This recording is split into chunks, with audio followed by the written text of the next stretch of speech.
Welcome to Conversations from the Edge of Consciousness. I'm your host, Christine Madera.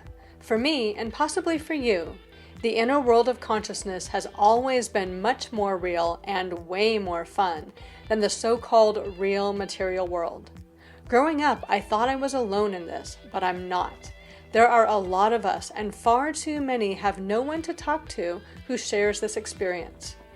I've been lucky to cultivate a community of friends who love to talk about the energies, ideas, and vibrations that are pushing the edges of our own consciousness, as well as our collective consciousness. In Conversations from the Edge, we share our conversations with you. All right, welcome to Conversations from the Edge. I am your host, Christine Madera, and we are talking to Dr. Jenn Phoenix Hatfield. And she is a chiropractor turned the intuitive phoenix. And we had been talking in our last conversation about intuition and how the body can heal itself and the messages that come through the body. And I really wanted to launch into, and just full disclosure, oftentimes we do multiple conversations because we could talk for hours. So we just divide them into several conversations at one time. But wanted to dive deeper with Dr. Jenn about the body and body wisdom. And because there's a lot of different experiences with the body and ideas about the body. And so we're just going to dive deep in there. So thanks for sticking around, Jenn. And can you just give like a one-liner as to what you do and who you are? Okay. I'm glad to be back. And one-liner of what I do. I help people learn to really know themselves and love themselves, and I would say even most importantly, to trust themselves. Yeah. And I help them do that through my intuitive and psychic work. I'm able to help people identify what they've experienced that is contributing to them being stuck or blocked or not being able to figure out why they can't seem to move past or beyond some of their experiences in their life. Perfect. Okay. So, we were talking last time about the body, and I know from some of my training in hypnotherapy and some other things that I've read, there's this whole idea that the body is basically the subconscious mind. It takes on all of the conditioning and the programming and different sorts of things of the subconscious mind. So it's kind of thought of as like, something that we need to conquer, something that we need to overcome, something that we need to kind of like whip into shape, and not just physically, but we need to kind of rein in all of those body impulses and like make our body, walk that tight, narrow line to get where our mind wants us to go. But I've had over the years a much different experience with my body, and I know you come at the body very differently. So when you talk about the body having wisdom, tell me specifically what you mean by that. Specifically, wow. Well, it's such an expansive or big topic, I'll say. Okay. And the way I'll describe it is I can remember when I first entered chiropractic school, one of the classes was a philosophy class, and it talked about our innate wisdom. Mm-hmm. And to be honest, I really had no idea what the heck that professor was talking about, having this innate wisdom.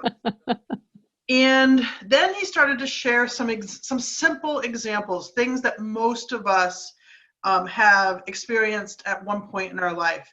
And it might be that we eat something that's bad for us, and it results in our body finding a way to eliminate it, often having us running to the bathroom because it's coming out one end or the other. Another would be when we get exposed to a virus or bacteria, and our body responds with a fever. Mm-hmm. And what he went on to describe, or a third even, is when we cut ourselves. And in all of those circumstances, our body is taking care of us. Our body recognizes that there's an issue, Mm-hmm. and it's going to respond to it, whether it's eliminating something from our body or responding with a fever.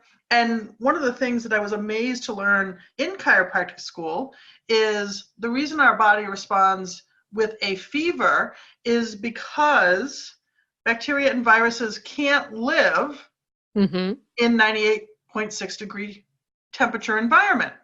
Mm-hmm. I was like, wow, like this is amazing that our body knows to do these things. And of course, we get cut, our body starts the healing. There's not anything that we do to make those processes happen. Now, some people will go on to say, well, the brain controls all of that. But what tells our brain to start those processes? Right. And we've got people then too who will think, well, that's just part of the mechanical model of the body.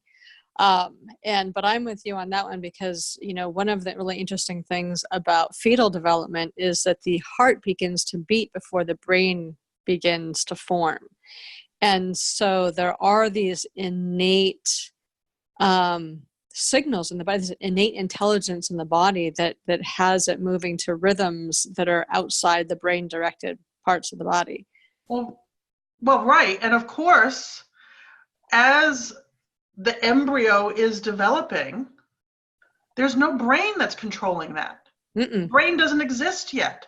Nope. I mean, much like you said, like the heart is beating, but yet the mechanisms that we know of as an adult that are involved in our body's heart beating don't yet exist.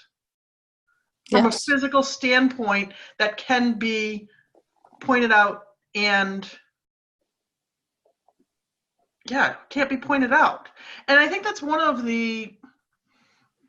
all the years that I practiced as a chiropractor in practice, if people could see me, they would probably think I was a little strange, because every time I would do an adjustment and then reassess how the body responded, I was often grinning because how the body could immediately make changes.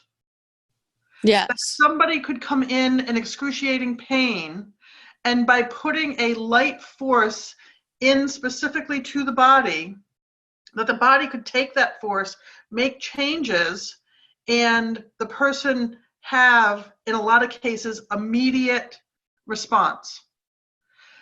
And not just for like low back pain or neck pain, but for somebody could call me and say, Dr. Jenn, I can't come in today. I'm not feeling well. I'm coming down with something. And I was like, no, this is the perfect time to come in. We want to make sure that the immune system is operating optimally. They'd come in, I would do an adjustment, and they would text me by the time they get home going, okay, I'm no longer sick. Or I thought I was getting sick, and now I feel fabulous. And I mention these things because, especially for somebody who's sick, I might have adjusted a bone in their lumbar spine. But yet their immune system improved its function. But if you start to look at from a physical, a biological physiology standpoint, yes, you could come up with theories and the way it's all connected, but yet when it comes down to it, nobody is really sure. No, it all happens. And when you were saying light force, like I wanted to acknowledge how light that force is. It's the like force is not the actual word. It was, because I've experienced this with you, is that it is really just like a gentle finger touch, and the body just receives that and shifts and moves in the way that it needs to shift and move. It's a whole different model of interaction with the body. We're so used to having to have some kind of external force that is forceful, whether it's the cracking of joints or a prescription medication or something along those lines, that that somehow the body as a machine needs some kind of intervention that puts some sort of physical or chemical force in you to be able to force it to change, because it doesn't know how to change itself. Right. And of course, for those people who are not chiropractors or haven't experienced chiropractic, sometimes people would say, "Oh, hey, doc, fix me." My first response was, I don't fix anything. Mm-hmm. I put a force in, and your body takes that information and does the rest. And, there have been times that people would want to show me in anatomy pictures of the body, like, okay, how is this tied to this? And why am I experiencing this, but you're adjusting here? And like, spell it out for me. And again, I might be able to give them a general picture, but when it comes down to it, do I know? And I think of my mom with this. My mom had some significant neck pain and headaches, and I adjusted a bone in her foot. Now, yes, from a mechanical standpoint, you could say, well, it affected how she walked, which, from the song, when we were kids, the leg bone is connected to the knee bone, and yes, and at the same time, we know it's more involved than that. So what would you say? This is actually a different conversation that I was thinking we were going to have, but okay. So I was wanting to go to a different place. We might hit there. We might get to a different conversation. So what would you say to people? I know what I would say, but what would you say to people who are like, well, then, if my body knows how to heal itself, then how come I have cancer? How come I'm always in pain? How come it's not healing itself? Like, how come, what's going on that it's not actually responding in the way that I want it to respond? The way I would respond to that, I'll use an example of a woman who came into my practice. Well, first she called. She was referred to me by somebody who had excellent results, and it was with plantar fasciitis. And she's like, I'm calling you because I have plantar fasciitis, and so told me that when they saw you helped them and they don't have it anymore. I want you to do that for me. And I said, well, of course, one, you're more than welcome to come in. We'll do an evaluation and go from there. At this point in my practice, I was receiving information from my intuition and from my guides. And one of the things that came through strongly at that point was her issue with plantar fasciitis was not coming from a physical cause. This is where I wanted to go. Okay. Keep going. It had an underlying, and I would say deeper, though that's relative, underlying cause that was emotional. Yeah. And to me, this is what can, again, be sort of an answer as to, okay, I'm doing all of these things to take care of myself physically. How come I'm still having issues? Yes. And it's because the issues are mental, emotional, spiritual. It may or may not be something that you're aware of, but it's tied to and contributes to how it shows up physically in our body. And I think,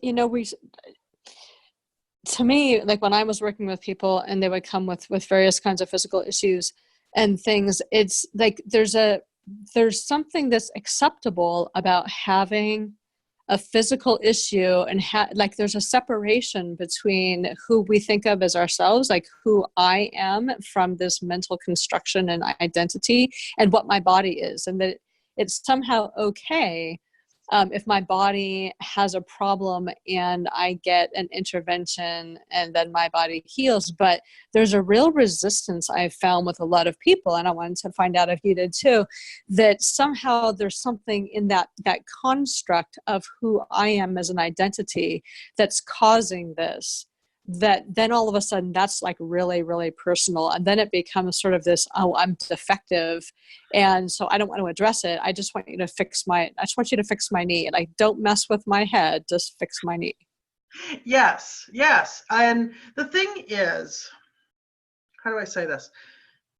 Well, it's all related. Just say it. It's all intertwined. It's all integrated. And I would agree with you that for most people, if their body starts to have symptoms, they're more comfortable addressing it from a physical standpoint. Mm-hmm. And I would say that we've been trained, indoctrinated, educated to that route, to that way of responding to what is happening in our body. Which is why, in my view, things often just come back. They might come back in a different place, but they come back. They don't go away. And in all of those circumstances, we have been trained and educated and taught to look for the relief, to look for the answers, to look for the fix outside of ourselves. And to resolve the symptom versus looking at the underlying problem. Yes. Yeah. And that, I would say, is where the key problem is. And I mean, you can go back in history and how the medical profession has evolved to the place. And you can still see it in some of the older generations where what the doctor says, like, is right. What you do. The doctor knows. And there's no conversation or discussion about whether or not that feels good for you, that resonates for you, that, like, how does your body respond to that? That conversation, I would say, didn't exist for many people in the generation. And I'll put my grandmother in there. She's in her 90s. She wants to do what the doctor tells her to do. Right. She's not going to question it. Yep. She's going to do it. Where what I share with people is, okay, if your body says this requires the support of the medical profession, if something doesn't feel right, ask questions. Absolutely, ask questions. Yeah. And yes, is it always accepted? Absolutely not. Because, again, doctors have gotten more education. But even myself as a doctor, I can remember a patient of mine. I mean, we receive so much education about how the body's going to respond in particular situations, or how to come up with a diagnosis, and then a acceptable recommended course of care.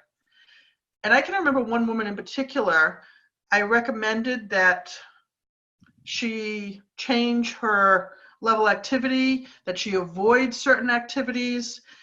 And I know I was crystal clear.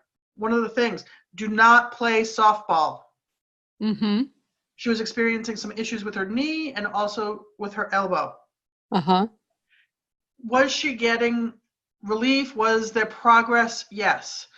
And then one week she came in and there was a big change in her level of pain, her level of range of motion. And I said, wow, this is awesome. I said, what do you think contributed to this big change? And she said, I played softball. I said, what? She said, I played softball. I said, really? She said, yes. She's like, I listened to you for weeks, not Uh-huh. playing. And she's like, I just one day was like, I gotta play. She's like, so I went and played. And she's like, it's been the best that it's been since I did. Oh, cool. So I started to recognize with that and some other circumstances, and that was, okay, here is a recommended course of care for what Mm-hmm. you do at home. And if your body's telling you something else, pay attention.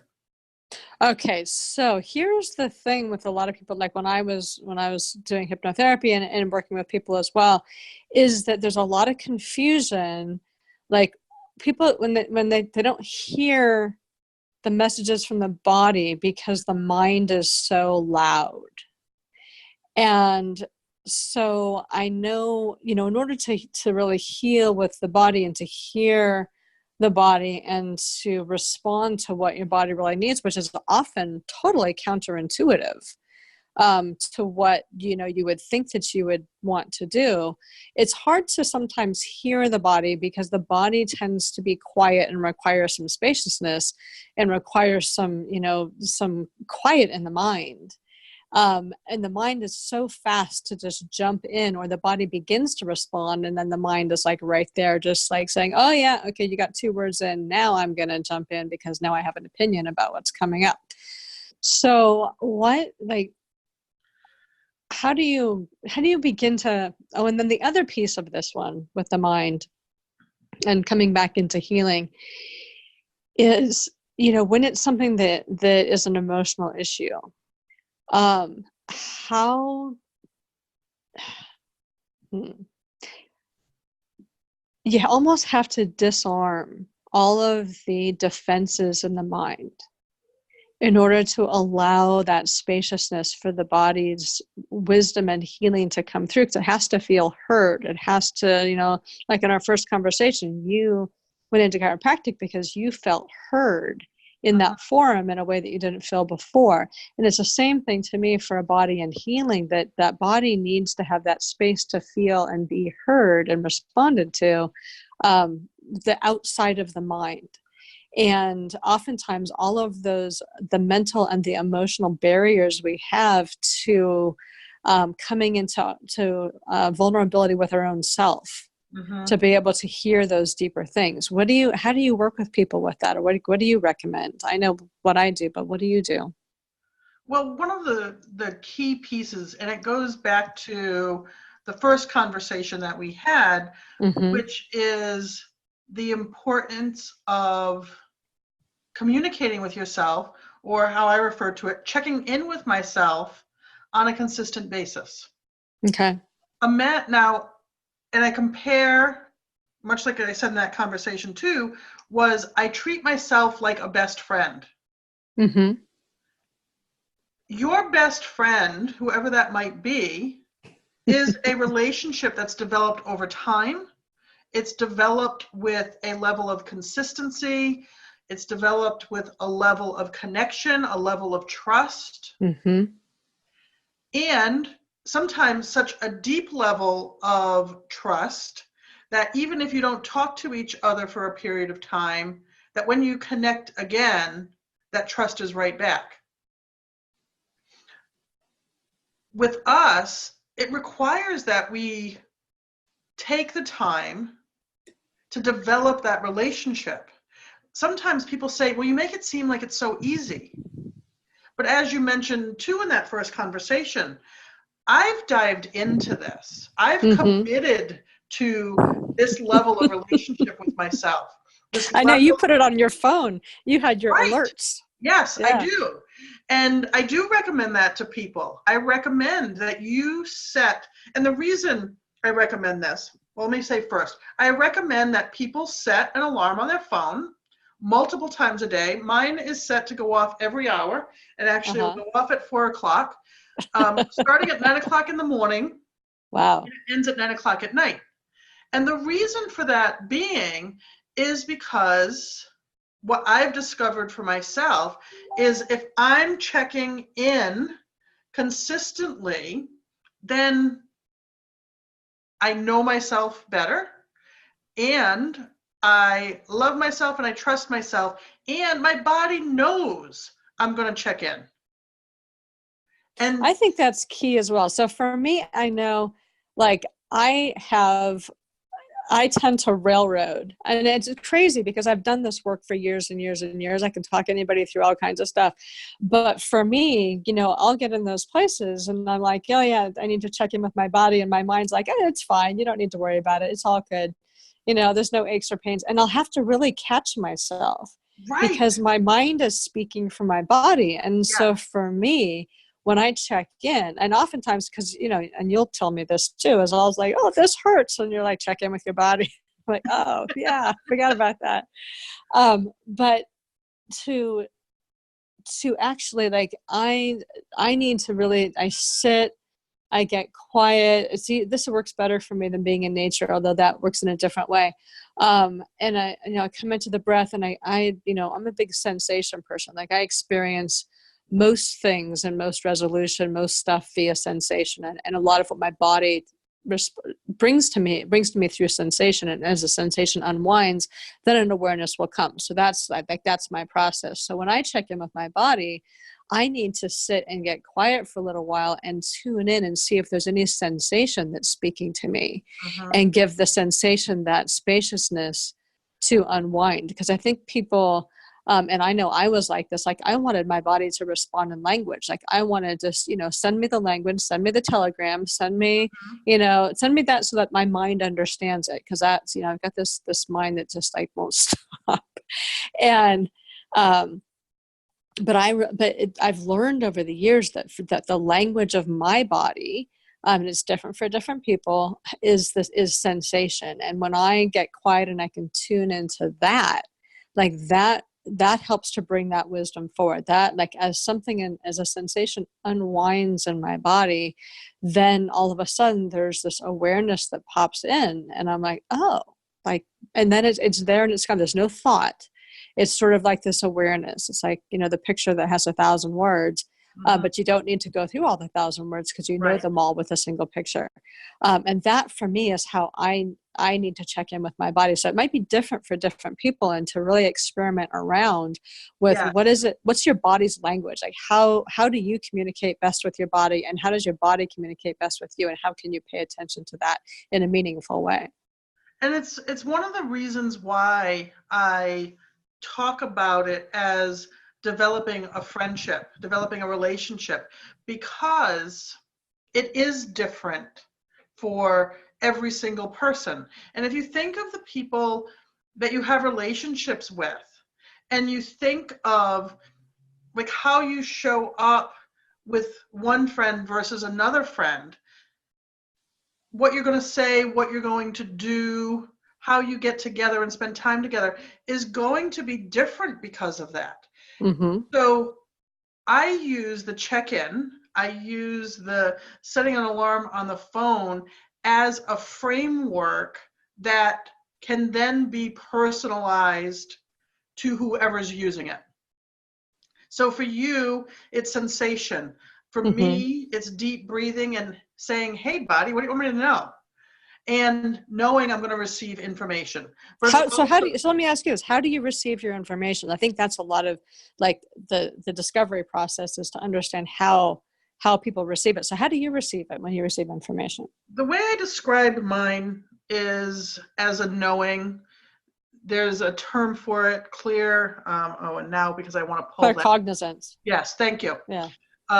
Which just says I know things because I do.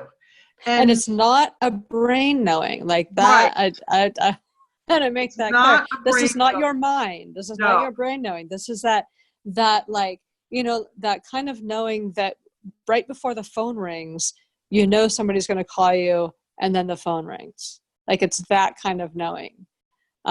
It's not cognitive. Right. And the difference for me, the way I recognize the difference, or one of the ways, is when I receive information from my inner knowing, it's not in my mind. Yeah. If I were to say, where does this information reside? I would create a bubble outside of my body, like in front of my mind. Okay, and mine is like right at the very top of my skull. Okay. Like that's where that's that place that I know it's outside of the cognitive area, but like that in the back part of my skull, like that in the area just outside of that, like when something comes up there and that knowing is there, that's how I know it's knowing. And then as soon as I start having like chatting about it in my head, then it's gone to cognitive. Right. And so that's the key thing. I think that it's hard when you first start this process to not jump into knowing with cognition and language, because knowing doesn't come. You might be aware of it in language, but it doesn't come as language. It's not like that talking out thought process. It's the whole thing in one moment. And how it comes for people, I have some clients who they do hear things. Mm-hmm. Yeah, I've had them too. And some who see things. Yes. And others who get pictures. Some people will, like you said, sensations or like emotions. On occasion, I'll get emotions that come up that I know are not mine, that are tied to typically somebody that I'm working with in that moment. But again, how people receive information from their intuition, from that, I would say, deeper core of who they are, that's connected to all that's connected to the universe or higher power. But that as a whole, everybody receives it differently. And that's part of the importance of that check-in time. I'm sure there's people who are listening to this who, whether it's a friend or a family member, they know that on such and such time at such and such day every week that they're going to talk to so-and-so. Or once a month, they know they're going to talk to somebody else or get together with somebody else. That's their dedicated time for that check-in. Yeah. And we need that dedicated time for our check-in. Now, I recommend the alarm on the phone because we have talked about the mind. The mind comes in and takes over and tries to tell our intuition, tell these other aspects of ourselves, like, are you sure? I have a different thought on this. I think we should do this, or that's wrong, or that's not going to work. And it's what I have found with setting the time on the phone is I'm not going to get caught up in that and be in that for hours.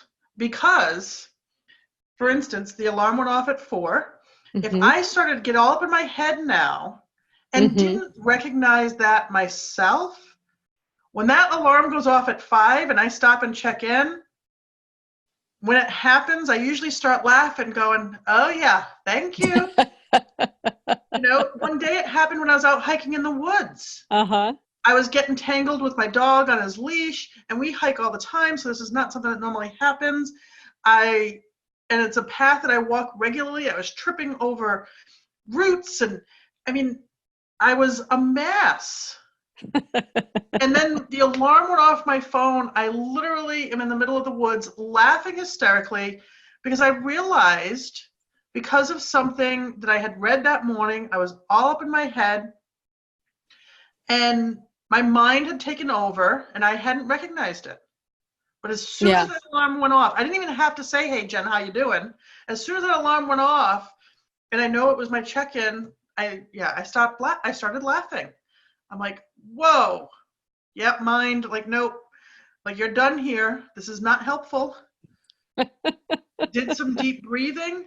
And as you can imagine, the rest of my hike was much more enjoyable because I was back in my body.